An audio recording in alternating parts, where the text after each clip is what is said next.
তো হ্যালো, এখন আমি আছি ছাদে। আমি চুল শোকাচ্ছি আর আজকে তোমাদের সাথে শেয়ার করবো শীতের অন্যতম একটা ফুল, যেটা তোমরা কিন্তু ছাদ বাগানে অবশ্যই করবে। তো চলো সেগুলো দেখিয়ে ফেলি। তো এই হলো সেই গাছ। এক একটা গাছের কুড়ির সংখ্যা তোমরা দেখো, অনেক কটাই কিন্তু কুড়ি আছে। একটা, দুটো, তিনটে, চারটে। যদিও বা গাছে কিন্তু প্রচুর কিন্তু পিঞ্চিং করে যেতে হবে কালী পুজোর পরপর, অর্থাৎ নভেম্বরের মাঝখান অথবা শেষের দিকে করে কিন্তু গাছগুলো সব আনা।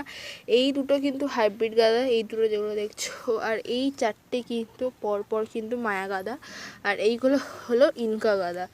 যেগুলো চারটে না ছিল, তবে একটা কিন্তু মারা গেছে, বাকি তিনটে কিন্তু এখন আছে। তিনটেই কিন্তু বেশ ঝাগড়া হয়েছে মোটামুটি।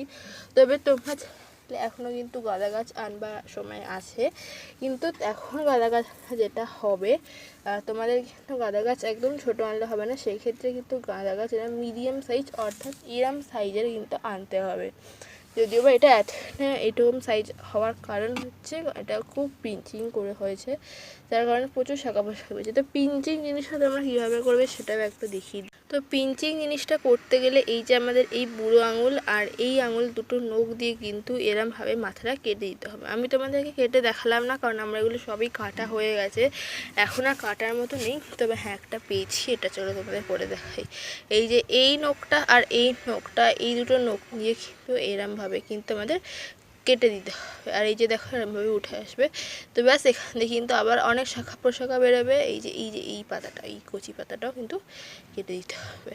তবে এখন যাদের গাছ, যাদের ফুল নেওয়ার মতো হয়নি, তারা কিন্তু এরমভাবে এই ছোটো ছোটো কুড়িগুলো কিন্তু কেটে দিতে পারে। আর এইগুলো এরমভাবে হওয়ার কারণ কিন্তু এগুলো কিন্তু মায়া গাঁদা। মায়া গাঁদার পাতা কিন্তু এই যে এরকম হয়, ইনকা গাঁদার পাতা এরকম হয়। এগুলো কিন্তু সব ইনকা গাঁদা, এটা কিন্তু হাইব্রিড গাঁদার পাতা।